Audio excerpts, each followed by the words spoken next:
आजी प्रेम की खुसरोबाजी प्रेम की जो मैं खेली पी के संग जीत गई तो पिया। नमस्कार, गुड इवनिंग, बहुत बहुत स्वागत है आप सबका आज के इस प्रोग्राम में। 8 तारीख हो गई आज, मई 2020, और बहुत सारी जर्नी साथ में तय की है। कुछ चीजें पूछना चाहता हूँ, आप में से कितने लोगों ने आज नींबू पानी पिया है सुबह सुबह? बताइएगा। मैंने पिया है, मैंने जिंजर वाटर भी पिया है, मैंने ब्लैक कॉफी कोकोनट ऑयल के साथ भी पिया है। तो coconut oil black coffee combination, MCT oil, medium chain triglycerides, जो कि आपके ब्रेन को सुबह सुबह फील देता है। बिना ब्रेकफास्ट किए भी आप बिल्कुल बजिंग रहते हैं। तो आज मेरी एक काफ़ी सीनियर एग्जीक्यूटिव से बात हो रही थी और उन्होंने बताया कि वो भी काफ़ी दिनों से फॉलो कर रहे हैं और फैंटास्टिक रिजल्ट। सो बताइएगा।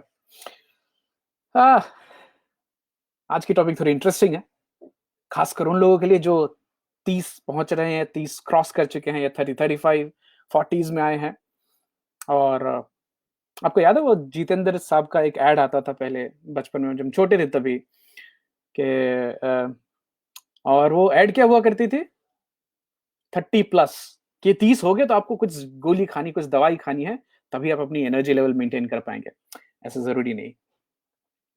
बहुत सारे मिथ हैं एज रिलेटेड और फिटनेस के रिलेटेड, उसको धीरे धीरे हम तोड़ने की कोशिश कर रहे हैं, अपने पढ़ाई से, अपने रिसर्च से, अपने ज्ञान से।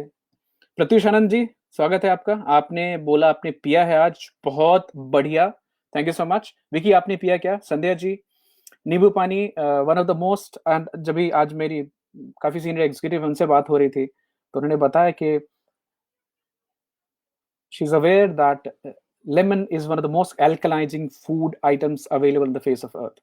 हमारी जो बॉडी है, हम ज्यादा एल्कलाइन है, एसिडिक कम है, तो हमारी बॉडी में जब एसिडिटी बढ़ती है तभी जाके बायोलॉजिकल डिसऑर्डर्स होते हैं, मेटाबॉलिक डिसऑर्डर्स होते हैं। तो अपनी बॉडी की एल्कलिनिटी को मेंटेन करने के लिए early morning lemon advisable always. अब यहाँ पे से कई लोग सोच रहे होंगे कि लेमन तो सिट्रिक एसिड होता है, तो ये अल्कलाइन कैसे है? तो बड़ी इंटरेस्टिंग बात है, जब ये मेटाबोलाइज होता है तभी ये अल्कलाइन बन जाता है। नेचुरली तो ये सिट्रिक एसिड के तौर पे रहता है। Very good source of antioxidant, हम ऑलरेडी एक दिन बात कर चुके हैं इसके बारे में। राजीव जी बोल रहे हैं, me from last 1 year drinking lemon plus Honey in lukewarm water. बहुत बढ़िया, बहुत बढ़िया। तो आज की कुछ जो भ्रांतियां हैं, थैंक यू सुंदर जी, आपको टॉपिक अच्छी लगी। सो 40s और 60s में जाके क्या हम फिट नहीं रह सकते? बिल्कुल रह सकते हैं, बट वो शुरू करें उसके पहले बता दूं कि आज के दिन में शायद आपको किसी ने बोला कि नहीं बोला कि आप बहुत ही कमाल के इंसान हैं, आप शानदार हैं। तो मैं आपको बोल रहा हूँ, बहुत कमाल के इंसान हैं, आप शानदार हैं। आपके अंदर जो डिविनिटी है, आपके अंदर जो अंश है नेचर का, गॉड का, तो मैं उस डिविनिटी को प्रणाम करता हूँ। और आप सबसे हर दिन कुछ ना कुछ नया सीखने को मिलता है। तो बहुत शुक्रगुजार हूँ कि आप हमारी इस जर्नी में हमारे साथ शामिल हैं। तो मैं चाहता हूँ आप इतना चमके, आपकी पर्सनालिटी की चमक इतनी होनी चाहिए कि सामने वाले को शेड्स लगा के, वो काला चश्मा पहन के आना पड़े, बोले कितनी चमक है इसमें। तो क्या 40 में और 60 में भी हमारे पर्सनालिटी में चमक बनी रह सकती है? बिल्कुल बनी रह सकती है। तो उसके लिए कुछ चीजों पे आज गौर करते हैं। एक बड़े इंटरेस्टिंग इंसान है, नाम है उनका बेन ग्रीनफील्ड। और बेन ग्रीनफील्ड की खुद की वेबसाइट भी है, उनकी पॉडकास्ट भी है, मैं हमेशा की तरह लिंक शेयर करूंगा आज। बेन बड़े ही फैंटास्टिक बायो हैकर हैं। बायो हैकर्स वो लोग होते हैं जो अपनी बॉडी की एज को कंट्रोल कर पाते हैं, अपने आप को अपने एज के मुकाबले बहुत ही ज्यादा फिट रख पाते हैं। तो ये क्रॉस कंट्री रन करते हैं, very very high endurance training करते हैं। तो ये जो लोग हैं, ये एक हमें पैमाना देते हैं कि एक बहुत सारी जो सोसाइटी के सेट पैटर्न में, मैट्रिक्स में फंस के हम कुछ चीजों को जो फॉर ग्रांटेड ले लेते हैं, वो जरूरी नहीं है, हम उसको तोड़ सकते हैं। तो उन्हीं 3 2 4 चीजों को तोड़ने की कोशिश है आज। तो हम 4 चीजों की बात आज करने वाले। पहली है हेल्थ, सेकंड इज फिटनेस, दोनों मेरे दिल के काफी करीब है। तीसरी बेन ग्रीनफील्ड साहब बात करते हैं ब्यूटी की, और चौथी है लॉन्जेविटी। तो बातों बातों में मेरे मुंह से 1 2 बार निकल गया कि मैं 130 साल जीना चाहता हूँ, वो मेरा टारगेट है। रहेंगे 130 साल, क्वाइट पॉसिबल टू डू। तीन चार जो झूठ हैं जो सोसाइटी में बड़े दिनों से चल रहे हैं। सबसे पहला झूठ, big fat lie, you can not be fit after an certain age, और you can not be fit at an old age. Consider say 40-60 हो गए तो फिट नहीं हो सकते। सार्कोपीनिया होती है ना, muscle break down because of the ageing process. अभी लेकिन हमने बात की ओकिनावा, जापान में एक जगह है ओकिनावा, जहां पे एवरेज जो लोगों की उम्र है वो 90 साल है, और काफी हाई कार्बोहाइड्रेट कंटेंट वाली चीज खाते हैं, लो प्रोटीन की चीजें खाते हैं, बट काफी स्ट्रेस फ्री इन्वायरमेंट रहते हैं, और उनकी 90 साल की उम्र है और फिट रहते हैं सब। टेनिस खेलने वाले, ऐसा नहीं कि उस उम्र में आके वो लोग सेडेंटरी लाइफ जी रहे हैं कि, और इंतजार कर रहे हैं कि अभी हमारी जिंदगी आखिरी मुकाम पे ना। तो एक झूठ है, आपको झुर्रीदार सूखे हुए किशमिश की तरह दिखना चाहिए, जरूरी नहीं, उसको भी ठीक किया जा सकता है। This is fat lie number 1। Fat lie number 2, the elderly are weak. जो 40-50-60 साल की उम्र में आ जाते हैं वो कमजोर हो जाते हैं, जरूरी नहीं है। मसल मास होती है, नेचुरली मसल मास की लॉस होती है, बट उसको क्या रोका जा सकता है, अवॉइड किया जा सकता है? बिल्कुल किया जा सकता है। आज हम उस टिप्स की बात करेंगे, उन छोटी छोटी हैक्स की बात करेंगे जो आप अपनी जिंदगी में ला सकते हैं। नमस्कार पुष्कर भाई, उम्मीद है टाइम पे आ गया, आपको इंतजार नहीं करना पड़ा। तीसरी big fat lie, we need to spend hours exercising. मतलब हमें कम से कम घंटों घंटों एक्सरसाइज करनी है, जिम जाना है, तब जाके हम अपने आप को फिट रख पाएंगे। गलत है, झूठ है ये। क्यों? ये एक इतनी बड़ी झूठ है। जो जिम चलते हैं, आपके आजू बाजू में बहुत सारे जिम खुल गए होंगे, हमारे आजू बाजू में बहुत सारे हैं, उनकी जो बिलिंग होती है वो घंटे पे होती है। They bill you on an hourly basis. तो वो जब तक आपको 1 घंटे तक एक्सरसाइज नहीं करवाएंगे, they will make you feel as if you have not exercise, you have not done your workout. But ये उनका बिजनेस मॉडल है। क्या हमको फिट रहने के लिए पूरा 1 घंटा एक्सरसाइज करने की जरूरत है? No. To have a tight lean muscle, you do not need to work very hard. You need to work very very hard when you want what. आपको जो वो मिस्टर यूनिवर्स वाली बॉडी चाहिए ना, बल्कि कि आप चलें तो ऐसे चलें, but you know what, the muscles which are atrophied, जो कि बहुत ही बड़े हो जाते हैं, वो यूजलेस हो जाते हैं। मैं नहीं चाहूंगा कि आप 40 की उम्र में, 50 की उम्र में चाहेंगे कि आप बहुत बड़े बॉडी बिल्डर हो जाए, और आपकी जो एजिलिटी है, आपको, हमें क्या चाहिए, हम दौड़ सके, हम भाग सके, हम शॉर्ट स्प्रिंट ले सकें, भारी सामान उठा सकें, साथ ही साथ अपनी जो हेल्थ और फिटनेस है, जो लीन बॉडी मैस है, उसको मेंटेन कर सके। बॉडी बिल्डर तो नहीं बनना है। जिनको बॉडी बिल्डर बनना है वो घंटों घंटों जिम कर सकते हैं, प्रोटीन सप्लीमेंट भर भर के पिए, मांस बनाए। बट याद रखिएगा, बहुत सारा जो मसल मास बनता है तो आपकी जो गेट होती है ना वॉक करने की, वो चेंज हो जाती है। तो बॉडी बिल्डर लोग ऐसे चलते हैं, स्टिफनेस आ गई ना उनकी पूरी बॉडी में।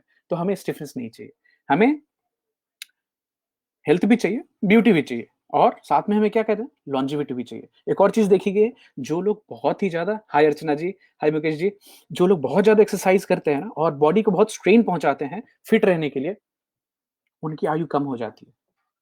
तो हमें ब्यूटी, लॉन्जिविटी सबको साथ लेके चलना है लॉन्ग टर्म तक। तो आगे बात करते हैं और उसकी।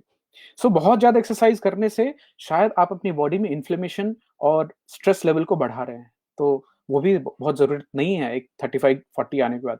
एक जब आपकी उम्र होती है, आप 18 साल के, 20 साल के, 22 साल के हैं, तो भी आप करें, कोई दिक्कत नहीं है, बॉडी उसको सस्टेन कर लेती है। But once you hit 35-40 and all, आपको उन एक्सरसाइज जो बहुत ही हेवी होते हैं उसके बदले कुछ अलग अलग तरह के एक्सरसाइज करने होंगे, जो कि आज आगे बात करते हैं। Big fat lie number 4 is that you can look good without being fit. आप फिट रहे ना रहे, आप सुंदर दिख सकते हैं। नहीं, पॉसिबल नहीं है ये। अगर आपकी बॉडी, आपने देखा होगा बहुत सारे लोग हैं, उनकी वेट चाहे जो भी हो, बट उन्होंने बॉडी में प्रोपोर्शन मेंटेन रखा है, बॉडी तो वेट उनके ऊपर ठीक ठाक लगती है। लेकिन आदमी दुबला ही हो, बट सडनली एक पेट ऐसा निकला हुआ हो, तो आप, मतलब ये सेट एक क्राइटेरिया, सिमेट्री जो है ना, उसके अंदर में आदमी को बॉडी ठीक लगती है। तो हम कोशिश क्या कर रहे हैं, हमें हेल्थ भी चाहिए, ब्यूटी भी चाहिए, फिटनेस भी चाहिए, और लॉन्जेविटी भी चाहिए। ज्यादा दिन जीना भी है और अच्छी तरह से जीना है, ट्रॉफी लेके नहीं जीना है। हाय सौरभ जी। अरुण कुमार नायक जी बोले, what about flexibility? Flexibility is the most important thing as you become older. जैसे जैसे आपकी उम्र बढ़ती है, फ्लेक्सिबिलिटी आपके अंदर में, और इसके लिए क्या करना है, क्या क्या चीजें करनी है, आगे बात करेंगे। सो कैसे आप मतलब देखा हो, अक्सर आप देखें आजू-बाजू में, तो कैसे लोग चल रहे होते हैं, कुछ स्लाउच होते हैं, किन्हीं का पेट निकला होता है, कोई ओवरवेट हो जाते हैं। और मैं नहीं बोलता कि ये सही या गलत है, बट आपके हेल्थ के हिसाब से भी और फिटनेस के हिसाब से, एक लॉन्जेविटी ब्यूटी के हिसाब से भी अ, एक बहुत अच्छे जनाब हैं जिनका नाम है एरिक एंडेमिस साहब, तो वो एक वाइल्ड फिट करके प्रोग्राम चलाते हैं। WildFit Eric is super super good. So वो कुछ चीज़ें अवॉइड करने की कोशिश बताते हैं आपको, जैसे वो एंटी डेयरी हैं। शुगर नहीं लेने बोलेंगे, but he is all for high quality protein and high quality fat. तो एरिक एक चीज़ हमेशा बोलते हैं कि 90% of your body is what you eat, 10% exercise. तो आप ये नहीं कर सकते कि मैं कुछ भी खाऊँ और एक्सरसाइज करके अपने आप को फिट रख सकता हूँ ना। Eating, what you eating is very very important. और मैं अक्सर अपने जान पहचान वाले जो लोग हैं उन सब के बारे में मेरा बोलना है कि हम बेसिकली तो न्यूट्रिशन के मामले में इलिटरेट हैं। हमारी जो लिटरेसी है वो बहुत कम होती है। न्यूज़पेपर में पढ़ लेना, कहीं से कुछ ऐसे उड़ती-उड़ती खबर ले लेना, उसके बदले कुछ रिसोर्सेज़ हैं जो साइंटिफिकली वेरिफाइड रिसोर्सेज़ हैं, उनके पीछे जाना चाहिए। तो मैं ऐसे-ऐसे लिंक्स आपके साथ हमेशा शेयर करते रहता हूँ। सुगता जी बोले 30 minute walk is enough to maintain fitness. आप 30 मिनट पर डे की बात कर रहे हैं। यहाँ तक रुजुता दिवेकर जी हैं, वो तो बोलती हैं कि even if you are maintaining 180 minute per week, that is alternate भी आप कर पाए 30-30 मिनट की walking.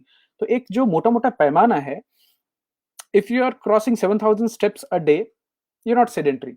Less than 7000 steps per day, then you can be termed as sedentary. आजकल तो हमारा वो नहीं हो पा रहा है, बाहर निकलने का चांस ही नहीं है। अभी देखिए ना, घर के अंदर ही चल-चल खाली 1800 स्टेप्स हो पाए हैं, जो कि एक समय पे खाली ऑफ़िस जाके आने में 7 हो जाते थे, और उसके बाद अगर कॉन्शियसली एक 35-40 मिनट्स की वॉक कर ली, तो उतना और एक 4000 स्टेप्स ऐड हो 10,000 क्रॉस करते थे। तो उम्मीद है लॉकडाउन खुलने के बाद से वापस उस पैटर्न पे आ जाएँगे, बट इस बीच में क्या कर सकते हैं? कभी स्ट्रेच कर लिया, कभी वज़न उठा लिए, कभी डंबल्स उठा लिए, तो ऐसे कुछ-कुछ चीज़ें करते रहते हैं। एक और चीज़ क्या की है कि जो इनटेक थी वो इसको कम कर लिया। अब बर्न नहीं हो रही कैलोरी और बॉडी को मेंटेन रखना है, तो जो अंदर जा रहा है उसको कंट्रोल कर सकते हैं।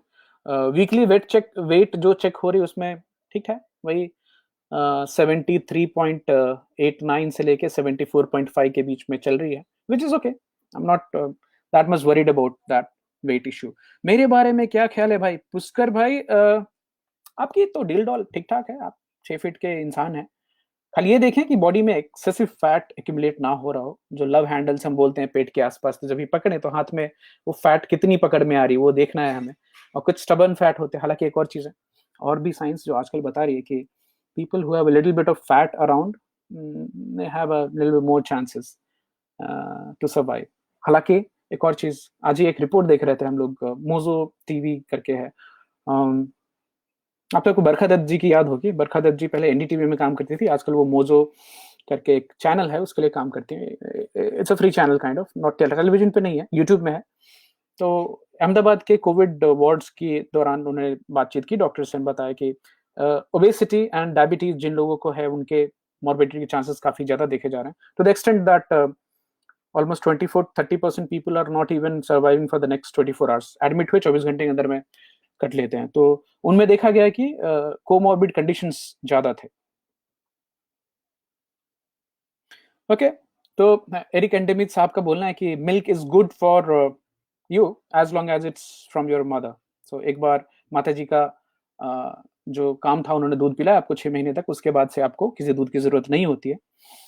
अ, एज़ अ प्रोबायोटिक थोड़ी-सी दही की रिकमेंडेशन है, बट दूध एज़ अ मिल्क पीना अवॉइड करने को बोला जाता है। Okay, big fat lie number 5, doing one type of physical activity is enough. तो मैं तो खाली योगा करता हूँ, योग, या मैं खाली वॉक करता हूँ, नहीं। There has to be a mix of different different exercises built into your practice to be healthy. Okay? अभी हम बात करते हैं 5 पैरामीटर्स क्या हैं फिटनेस के। 5 parameters according to Ben Greenfield for fitness. The number 1, strength and muscle mass ratio. आपकी body में कितनी स्ट्रेंथ है? क्या आप एक 20 किलो का पानी का जार उठा करके 100 मीटर चल सकते हैं? क्या आप वो भरी हुई गैस की जो टैंक आती है, बाटला बोलते हैं मुंबई में, उसको लेकर के क्या आप वॉक कर सकते हैं आराम से? शॉर्ट, ज्यादा लॉन्ग टर्म नहीं। क्या आप नॉर्मल चीजें करने में थक जाते हैं? डिफरेंट पैरामीटर्स हैं। तो strength and muscle mass is very very important. Hey रोग, Rajan, good to see you after a long long time, and hi Anchal, thank you for joining. तो strength and muscle mass ratio number 1. Number 2, muscular endurance and anaerobic capacity. Muscular endurance मतलब अगर आज आप 5 push आप कर पा रहे हैं तो धीरे धीरे उसको बढ़ा के 5 से 7, 6, 8, 10 करने की, इसको एंड्योरेंस। एनारोबिक कैपेसिटी हमने आपको ब्रीदिंग टेक्निक्स में बताया था कि अंदर लेना, रोकना है, फिर छोड़ना है। तो आफ्टर यू एक्सेल, सांस छोड़ने के बाद कितनी देर तक अपने आप को हाइपोक्सिया की स्टेट में रोक पाते हैं, बहुत इंपॉर्टेंट है। आज के डेट में लंग जो है वो सबसे ज्यादा अफेक्टेड हो रहा है इन वायरल कंडीशंस में। तो आपकी लंग कैपेसिटी कैसी हाइपोक्सिया के हालत में। और एक बात याद रखें, बॉडी में जब हाइपोक्सिया होती है ना, जब भी कार्बन डाइऑक्साइड की लेवल्स बढ़ती है तो ऑटोमेटिक एक डायफ्रामेटिक ब्रीदिंग पैटर्न देखी गई है। तो जैसे मैंने सांस खींची, रोकी, जितनी देर रोक सकते हैं रोके आसानी से, फिर उसको जाने देना है। अब इस जाने देने में इतना ख्याल करना है कि पूरी तरह से लंग खाली हो जाए। पूरी तरह से खाली होने के बाद उसके बाद आप कितनी देर रोक पाते हैं।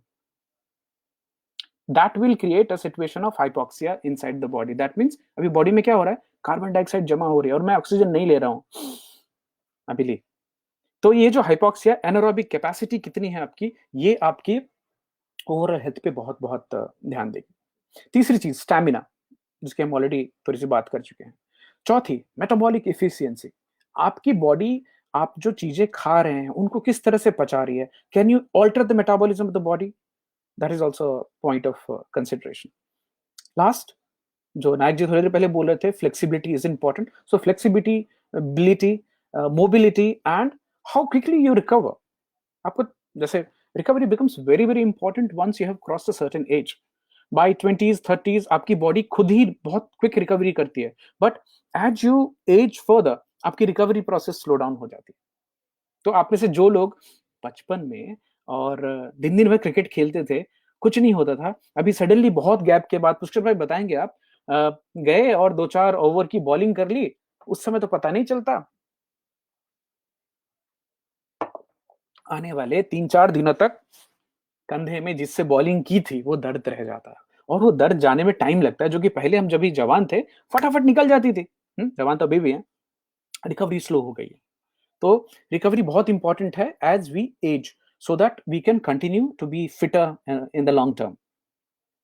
अभी अभी हम कुछ टिप्स की बात करें तो ये जो हमारी मेटाबॉलिक एफिशिएंसी है इसको हम कैसे बढ़ा सकते हैं, क्या चीजें हम करें कि जिससे हमारी मेटाबॉलिज्म जो बॉडी की है वो बढ़ जाए। तो सबसे पहली चीज है is to waking up in a fasting stage and intermittent fasting. इसके ऊपर हम एक डिटेल एपिसोड भी कर चुके हैं और ये वापस रिपीट हो रही है। तो रात को जो मिडनाइट स्नैकिंग होता है, 7, 8, 9 बजे जो डिनर हो गया, उसके बाद के खाने में कुछ नहीं खाना, कुछ नहीं खाना। सुबह सुबह उठे, एक हल्की सी जो ग्रीन टी पीते हैं, लेमन टी पीते हैं, वो पिए और अपनी फास्टिंग को कंटिन्यू करें।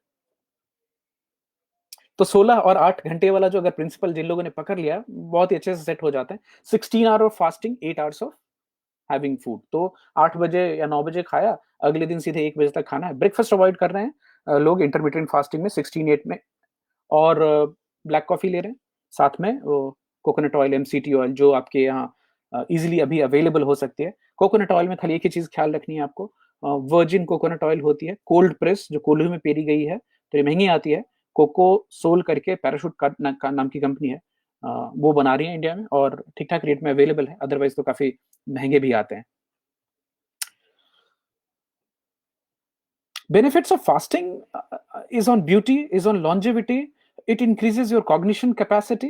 आप जितनी फास्टिंग करते हैं आपकी ब्रेन की कैपेसिटी उतनी, क्योंकि क्या हो रहा है, कीटोन्स बॉडी यूज करना चालू करती है, और एमसीटी ऑयल और कीटोन्स जो है ब्लड ब्रेन बैरियर को क्रॉस करते हैं और आपकी ब्रेन को डायरेक्टली फ्यूल पहुंचाते हैं। बेन ग्रीनफील्ड साहब का ये भी कहना है कि जो लोग लॉन्ग टर्म फास्टिंग करते हैं, 16 घंटे 18 घंटे की फास्टिंग कर पा रहे हैं, वो ऑटोमेटिकली अपने बॉडी के ट्यूमर्स को खत्म कर पाते हैं। क्यों? ट्यूमर्स बड़े एग्रेसिव होते हैं, उनको ग्रो करने के लिए बहुत सारा खून चाहिए, बहुत सारा न्यूट्रिशन चाहिए, और जब भी आप अपनी बॉडी में फास्टिंग की स्टेज लेके आते हैं तो वो न्यूट्रिशन वो नहीं उन तक पहुंच पाती और आप ऑटोमेटिकली श्रंक हो जाते हैं। ये हमारी सभ्यता में पहले से भी चला रहा है कि फास्टिंग हमेशा इंपॉर्टेंट रहे, चाहे आप जिस भी रिलीजन को फॉलो कर रहे हैं। ऑटोफेजी की बात हम एक बार कर चुके हैं ऑलरेडी। तो ऑटोफेजी बड़ी इंटरेस्टिंग प्रोसेस है, जिसमें जब भी आप खाना नहीं खा रहे होते, बॉडी को एक पीरियड मिलता है आराम करने का, तो उसमें बॉडी अपनी सफाई करती है कचरों की। ऑटोफेजी, खुद को खाना। तो ये क्या करती है, योशिनोरी ओशुमी को 2016 का नोबेल प्राइज मिला था इसी कॉन्सेप्ट के लिए, मेडिसिन में। हेल्दी सेल्स को बचा के रखना है और अनहेल्दी सेल्स जो है उनको हटाना है, या सेल के अंदर में ही सारे कंपोनेंट हेल्दी नहीं होते, कुछ जो कंपोनेंट जो अपना काम अच्छे से नहीं कर पा रहे, जिनकी वजह से आपकी मेटाबॉलिज्म स्लो हो रही है, तो वो सफाई हो जाती है। ये इस तरह है जैसे कि एक रोड है जिस पे ट्रैफिक चलानी है और उसमें जगह जगह पे गड्ढे हो गए हैं या फिर बहुत सारी चीजें जमा हो गई जिनकी जरूरत नहीं है। तो ऑटोफेजी क्या कर रही है, उन छोटी छोटी चीजों को, जो बाधाएं हैं, उनको हटा देती है, तो आपकी मेटाबॉलिज्म एक स्मूथ एंड लाइन में आ जाती है। Okay, second thing, as according to Ben Greenfield, once you get up early in the morning, एक सुबह में जब भी आप उठते हैं तो 10 से 20 मिनट तक स्लो पेस्ड एक्टिविटी होनी चाहिए। या चाहे आप पसंद की हल्की सी वॉकिंग कर लें, आप अपने कुत्ते को अगर घुमाने ले जाते हैं वो कर लें, या गार्डन में थोड़ा समय बिता लें। जो लोग स्विमिंग कर सकते हैं स्विमिंग कर लें, जो लोग जिनको योगा आती है वो थोड़ी योगा कर लें, स्ट्रेचेस कर लें। एक्सट्रीनियस नहीं होना चाहिए, बहुत अर्ली मॉर्निंग वो नहीं, बट 10 to 20 मिनट्स की जो एक्टिविटी है आपकी कन्वीनियंस के हिसाब से वो आपको करनी चाहिए। एक सीक्रेट बता रहा हूँ आपको, बचपन में नहीं मालूम था, बड़ी तकलीफ भी होती थी। Cold shower is very very important. सुबह सुबह ठंडे पानी से नहाना, चाहे जो भी टेम्परेचर बाहर का हो। तो इसको क्रायोजेनिक्स जो लोग फॉलो करते हैं उनको मालूम होगा कि बड़े सारे लोग हैं, एथलीट्स हैं, फिल्म स्टार्स हैं, जो कि पूरे आइस बाथ लेते हैं एकदम ठंडे पानी में। अब उस जब भी आप कोल्ड शावर ले रहे होते तो बेन ग्रीनफील्ड आपको बोलना है 20 सेकंड्स ठंडा पानी डालें शरीर पे, 20 सेकंड्स के लिए गर्म पानी डालें। तो ये जो शॉक होती है ना, और 5 मिनट के साइकिल में करनी है। This shock which the body gets confuses the body, और बॉडी क्या करती है, उस कंफ्यूजन के स्टेट में नाइट्रिक ऑक्साइड रिलीज होती है। नाइट्रिक ऑक्साइड आप लोग को मालूम है, लाफिंग गैस भी बोलते हैं उसको। ये इमिडिएटली क्या करती है, पूरे बॉडी में वैसोडाइलेशन करती है, और जो माइटोकॉन्ड्रियाज हैं उनकी फॉर्मेशन होती है, और फैट बर्निंग को प्रमोट करती है। ठंडे पानी से नहाना, इसको ठंडा रखना और भी इंपॉर्टेंट। मैं कुछ लोगों के नाम शेयर करूंगा जिन लोगों ने तो अपनी स्पाज खोली हुई हैं और वो लोगों को आर्कटिक बात कराते हैं, एकदम ठंडे चिट, मेडिकल कंडीशन के अंदर में करते हैं, बट उनको एकदम चिल्ड पानी में इंड्योरेंस चेक की जाती है कि आप एकदम बर्फीले पानी में 1 मिनट 2 मिनट कितनी देर तक रह सकते हैं। और फिर ये गरम ठंडे का पैटर्न, तो ये आप घर पे भी कर सकते हैं। ठंडा पानी रात का स्टोर रखें, गर्म पानी गीजर से चलाएं और उसको क्रॉस ओवर करके देखें, बहुत ही फैंटास्टिक फीलिंग आती है। तो मैं एज नेचुरली बॉम्बे आने के बाद एक आदत हो गई थी कि गर्म पानी से नहाना, अभी वो चेंज हो गई, गर्म पानी से नहाना बंद किया। तो एक इमीडिएट जो आप सुबह सुबह नहाते हैं ठंडे पानी से, बहुत ठंडे पानी से, आपकी पूरी मेटाबॉलिज्म एकदम रिवाइव हो जाती है। शॉक जो मिलती है, नए नए माइटोकॉन्ड्रियाज फॉर्म होते हैं, और mitochondrias are powerhouse of the cell. तो जैसे आपकी बॉडी के अंदर नए माइटोकॉन्ड्रियाज की फॉर्मेशन होगी, एनर्जी के लेवल्स बढ़ जाती है आपकी। आपके मूड पे भी इसका बहुत इंपॉर्टेंट असर होता है, आपका मूड बहुत जल्दी इंप्रूव होता है ठंडे पानी से नहाने से। तो जो लोग हैं, मुझे मालूम बहुत सारे लोग हैं जो बचपन से ठंडे पानी से हमेशा नहाते रहे हैं, बिल्कुल करते रहिए उसको, अच्छी बात है। तो ये मैं कई बार बोल चुका हूँ आप सब लोगों को, black coffee with MCT oil, medium chain triglyceride, बहुत बहुत इंपॉर्टेंट है। उसमें आप ग्रास फेड बटर भी मिला सकते हैं, अच्छी क्वालिटी का बटर जिसमें पैस्चराइज ना हो। तो जो लोग घर में बना रहे हैं, आप घी डाल लें, घर की निकाली हुई अगर घी आपके पास अवेलेबल है तो। Medium chain triglycerides which feeds the brain along with coffee and works fantastic. ये मैं कितनी बार बोलूं उतनी अच्छी। इसको डेव एस्प्रे साहब बुलेट प्रूफ कॉफी बुलाते हैं। तो वो तो MCT ऑयल भी डालते हैं, ग्रास फेड बटर भी डालते हैं, कभी कभी घी भी डालते हैं उसके अंदर। MCT is naturally found in coconut oil. तो ये तीसरी हैक थी। अभी आपकी बॉडी में स्ट्रेंथ और मसल मास रेशियो को कैसे मेंटेन करना है, तो हमें कितनी बॉडी में मसल चाहिए जो कि it makes us feel good. बहुत बल्कि नहीं होना है, बहुत सूखे नहीं होना है। हमें ऐसे स्लैब भी मसल के नहीं चाहिए जो यूजलेस हैं और उनको मेंटेन करने के लिए हम बहुत सारे सप्लीमेंट ले रहे हो, बहुत सारा प्रोटीन लेना पड़े। राजीव जी, बिल्कुल देसी घी की बात हो रही है, आप बिल्कुल देसी घी लें। इसमें 2 तरह की प्रोटीन की बात आती है, A1 और A2। A2 जो केसीन है, खासकर केसीन जो दूध में पाया जाता है। A2 पाया जाता है जो देसी गाय होती है ना हमारी, जो घास चरती हैं, साहिवाल जैसे हैं, होल्स्टीन फ्रीजियन में A1 होता है। उसकी जो प्रकृति है, उसकी जो साइंटिफिक स्टडी की गई है, उसमें बेनिफिट्स नहीं पाए गए उतने। तो अभी आपको A1 और A2 घी का फ़र्क बता दूँ कि आपको जो नॉर्मली होल्स्टीन फ्रीजियन गाय की जो घी अलग-अलग ब्रांड के नाम से मिल जाएगी, वो ₹400 किलो बेच सकते हैं। लेकिन जैसे आप A2 बिलोना पद्धति से बनी हुई घी अगर ऑनलाइन देखें, चेक करेंगे तो आपको पता चलेगा कि शायद आपको ₹1000 की आधा किलो मिले, तो अच्छी क्वालिटी। बट जिन लोगों को ये फैसिलिटी है अवेलेबल, जिनके मालूम है कि ये गाय बंधी नहीं है, चरती हैं, घास खाती हैं, उसके बाद उनका दूध निकलता है, उनको हार्मोनल इंजेक्शंस नहीं दिए जा रहे हैं। तो कई सारी कंपनियाँ हैं इंडिया में जिन्होंने ऑलरेडी ये शुरुआत कर ली है, पैस्चराइज़ करते हैं, गाय को चराते हैं, देसी गायों को, उनको हार्मोन तो जीएमओ प्रूफ होता है उनका कि उनको जेनेटिकली मॉडिफाइड फूड भी नहीं दिए गए हैं, उनको बहुत ज़्यादा हार्मोन्स नहीं दिए गए, एंटीबायोटिक नहीं दिए गए हैं और उनकी दूध से वो घी निकाला गया है। तो स्वाभाविक है, जो नॉर्मल है उसके हिसाब से महँगा हो जाता है, but desi ghee is recommended, alright? Black tea with ginger is fantastic, but उसमें Sugata what we are saying is that MCT oil, either you're mixing ghee or you're mixing coconut oil or pure MCT oil जो कि काफ़ी महँगी आती है, अगर आपको मिल सके, तो ब्रेन को एक बहुत ही सॉलिड कीटोन का सोर्स मिलता है एंड आपको ब्रेकफ़ास्ट करने की ज़रूरत नहीं होगी। आप रात में जो खाएँ और सीधा लंच पे जाएँगे, कुछ नहीं तकलीफ़ होगी। इनफैक्ट कल का दिन तो काफ़ी इंटरेस्टिंग था। कल हमने ब्रेकफ़ास्ट नहीं किया, लंच भी नहीं किया, सीधे एक बार शाम को डिनर किया। तो ठीक था, थोड़ा शाम को लगा कि हाँ, एनर्जी लेवल डिप हो रही है, बट लंच की ज़रूरत नहीं लगी थी। ब्लैक कॉफ़ी पी वो एमसीटी ऑयल के साथ। राजीव जी बोले अगर घर का बना तो बहुत अच्छी बात है, लेकिन देखिए उसमें दूध इम्पोर्टेंट है। दूध कौन-सा ले रहे हैं? तो अगर मान लें, अगर आपके यहाँ पाउच वाली दूध ही आती है जिसमें कि आपको बिल्कुल पता नहीं चलेगा कि गाय है, भैंस है, सब मिक्स होते हैं, तो उसमें फुल फैट लें। Don't go for low fat, full fat लें तो घी कुछ निकलेगी। और अगर आप किसी चीज़ को जो कंज़्यूम कर रहे हैं तो उसके नेचुरल स्टेट में ही कंज़्यूम करें। हमारी तरफ से रिकमेंडेशन, बेन ग्रीनफील्ड साहब की तरफ से रिकमेंडेशन है कि आप फैट लें, क्लीन फैट लें और डेयरी डायरेक्ट लेने की जगह पे, दूध की जगह पे लेने के बदले दही ले सकते हैं। घी एक बहुत अच्छा सोर्स है। By the time clarified butter बनती है तब तक उसमें से कैसीन निकल जाती है और रह क्या जाता है, medium chain triglyceride, short chain fatty acids रह जाते हैं, which are very very good source for brain nutrition. Anshika Dubey Singh ji बोल रही हैं, busy schedule, is that what you meant? Anshika ji बताइएगा जरा। Hello, alright sir.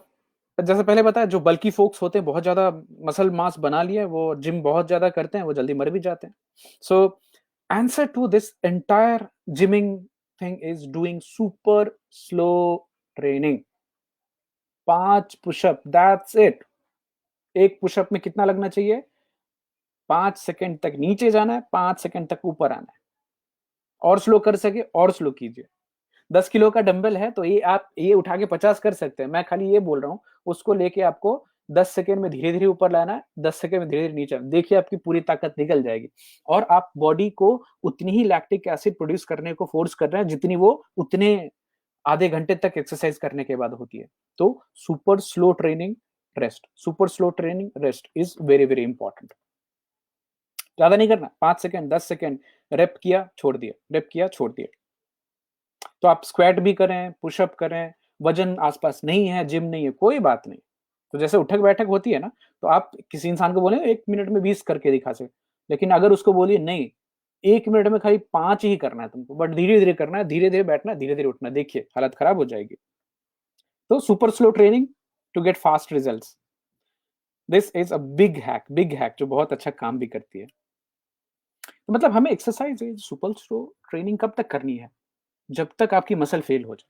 जैसे पुशअप ही कर रहे हैं, तो इतने धीरे-धीरे किया, अप एंड डाउन 3 करने में मसल फेल हो गए, सो जाइए, थोड़ी देर आराम कीजिए, साँस लीजिए, आपने एक्सरसाइज कर लिया है अपना, ऑलराइट?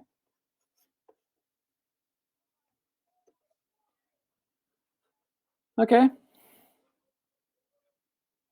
मेरी एक और चीज़ है कि आप जो जिस तरह की भी एक्सरसाइज आप चुनते हैं, उसका बैरियर ना बहुत लो होना चाहिए।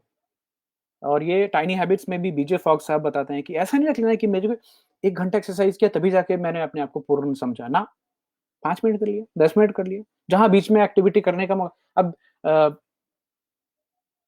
किचन में गए, पानी की बॉटल भर रहे हैं, तब तक जब पानी की बॉटल या जग भरने को समय लगता है ना, तब तक वो स्लैब के ऊपर ही 2-4 पुशअप मार लीजिए, 2-4 बार उठ-बैठ कर लीजिए।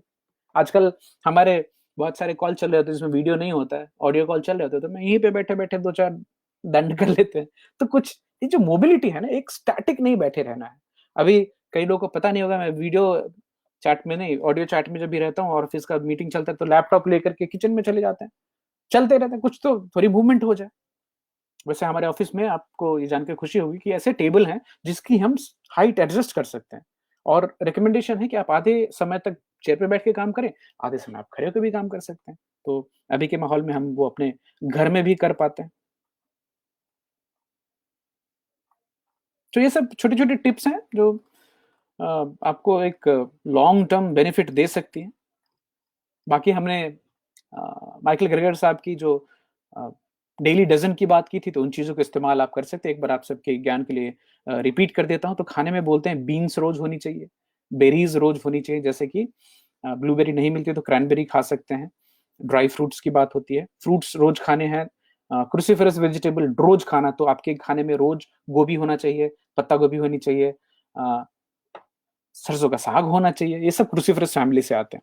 क्यों? सल्फोरान होता है, हमने पहली बात की थी, सल्फोरान क्या है? It's a fantastic cancer fighting property found in all the cruciferous vegetables. Greens रोज़ खाने को, साग खाने की बात की जाती है, आज हमने हरी वाली साग खाई है। आप लोग में से कितने लोगों ने साग खाई बताइएगा? वेजिटेबल्स वेरी, वेरी इंपॉर्टेंट, रोज़ खाने की बात है।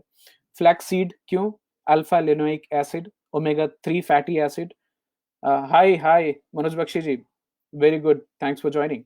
अल्फा लिनोइक एसिड, फ्लैक्सीड रोज खाने की बात की जाती है, नट्स रोज खाने की बात की जाती है, होल ग्रेन्स रोज खाने की बात है। स्पाइसेस जिनमें खासकर एक स्पाइस का नाम लेते हैं बार बार, turmeric contains curcumin, again fantastic cancer fighting properties, fantastic antioxidant. Also clove is a good antioxidant, cinnamon is a good antioxidant, ginger is a good antioxidant। तो कितने लोगों ने जिंजर वाला पानी पिया है वो भी बताएंगे। एक्सरसाइज डेली इज इंपॉर्टेंट, अभी आज के समय में थोड़ी डिफिकल्ट हो जाती है, कोई बात नहीं। Beverages, green tea, black coffee, plain water with lemon, always recommended.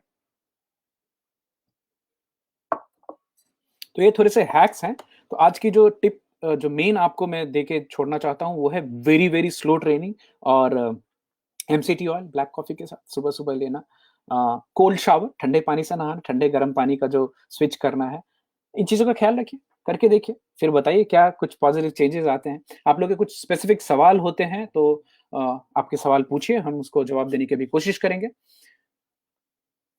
Hi Suryakant, good to see you. Vicky is saying palak paneer today's menu. Good. So palak, fantastic. Paneer also a good source of protein. Anshika जी, आपका सवाल मैं समझ नहीं पाया। Sugata, black tea with ginger is fantastic. Rajiv ji, desi ghee बिल्कुल इस्तेमाल कर सकते हैं।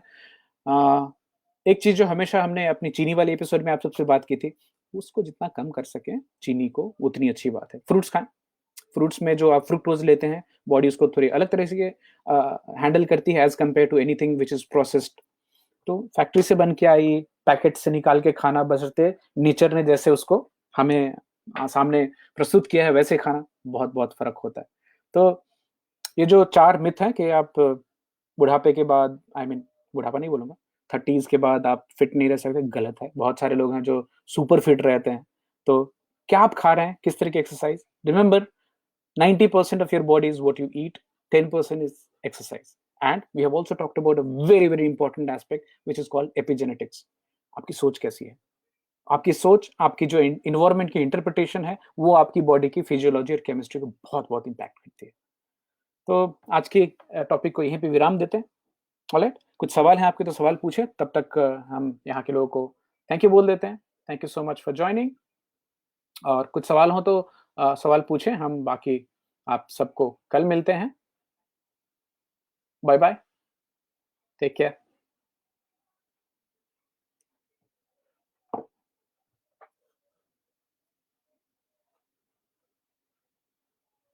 ऑलराइट, आशीष जी, जिंजर से पाइल्स, ये काफी लोगों से मैंने सुना है, बट जिनको पाइल्स की तकलीफ नहीं है, और पाइल्स, अगर आप अपने खाने में जो रफेज है, जो फाइबर्स हैं, उनकी मात्रा अगर बढ़ाएं, और मैं आप सिंस इस टॉपिक पे आप चर्चा कर रहे हैं, तो आप एक टीसी का इस्तेमाल करके देखें, फिर मुझसे बात करें एक बार। टीसी को ग्राउंड करना है, आई मीन पहले तो भूनना है, फिर पीस करके उसको एज ए चटनी रोज आप सबकी पूरी फैमिली जितने लोग हैं, flaxseed is compulsory to take daily. Alpha linolenic acid जो कि ब्रेन के लिए अच्छी है, ब्लड प्रेशर को कम करती है, आपके ओवरऑल क्या बोलूं, जो लॉन्जेविटी है उसको बढ़ाती है। फ्लैक्सीड के बहुत सारे फायदे हैं, लिग्नेंस होते हैं उसके अंदर में, जो कि कैंसर फाइटिंग प्रॉपर्टीज देखी गई उसमें। तो एक बार आप आशीष ट्राई करें उसको। जो सैलड हैं, जो रफ वेजिटेबल्स हैं, जैसे कि ओकरा है, भिंडी, उसका इस्तेमाल करें। ये थोड़ी सी है बात कि जिंजर से पाइल्स होता है। अगर आपको पाइल्स स्पेसिफिक है तो अलग से बात कर सकते हैं उसके बारे में। Surikant, skipping is recommended. Of course, skipping is recommended. It's a very good exercise. But अभी के सिनेरियो में ये देखिए, ये आप एक उम्र तक ये सब कर सकते हैं, बट आप once you are in certain age group तो बहुत ज्यादा फिजिकल एक्सट्रीनियस एक्टिविटीज रेकमेंड नहीं करूंगा मैं। स्लो ट्रेनिंग, वॉकिंग, जहां पे आप एक बिना बहुत ज्यादा एफर्ट डाले कर पाए, तो करें वो। जो आपकी एक और चीज देखी गई, आपकी जो हैबिट है, जो आप रेगुलर कर पा रहे हैं वर्सेस हर दिन रोज रोज नई नई चीजें करना, अलग अलग लोगों की सोच है। कुछ लोग चेंज करते रहते पैटर्न, कुछ एक ही पैटर्न में चले जा रहे हैं। एक तो बड़े अच्छे 80s 90s में है मेरे पहचान के, उनका रोज का काम क्या, अपने गार्डन में पत्थर रखे हुए उन्होंने, 10 किलो 5 किलो के पत्थर हैं, वो रोज उसको उठाते हैं, एक जगह से दूसरी जगह आते हैं, दूसरी जगह से, बस इतने में उनका एक्सरसाइज हो जाता है और बड़े खुश रहते हैं। Started with lemon water and black salt almonds. Fantastic, Vicky. So lemon water with black salt is very good because once you add black salt into it, alkalinity uski बढ़ जाती है. So Vicky, if you could add a little bit of ginger powder in that, बहुत ही मजा आ जाएगा, आपको स्वाद भी अच्छा लगेगा. It actually feels like you're having jaljeera early morning. Almonds is good. I hope आप उसको सोक करके फिर उसको खाते होंगे. Night bath advisable? Of course advisable. So people who take bath before going to sleep it has been seen that their sleep patterns are much more balanced.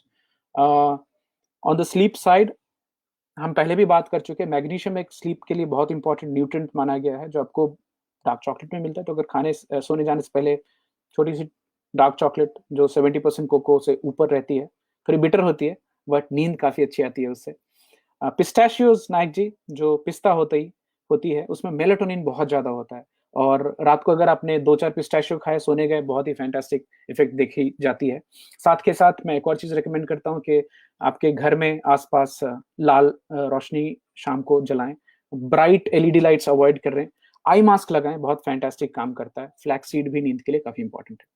Suryakant Swain ji, I used to do 1500, that was okay at one point in time. अभी सूर्यकांत आप ना very slow, super slow pushup ही 10 कर लें। 1 pushup कम से कम 15-20 second में करनी है। 10 सेकंड में नीचे जाइए, 10 सेकंड में ऊपर आइए, फिर मुझे पिंग करके बताइए how many you were able to do. Alright, so बहुत मजा आया आप लोगों से इंटरेक्ट करके। और भी कुछ सवाल हैं तो keep posting that and I would try and answer as much as possible.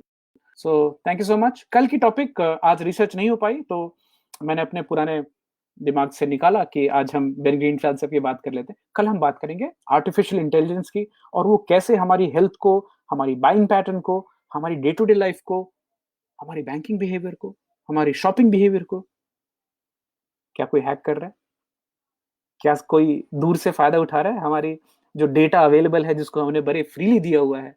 We'll check on that. We'll talk about that tomorrow. So all right, see you all tomorrow. Enjoy your weekend. Bye. Take care.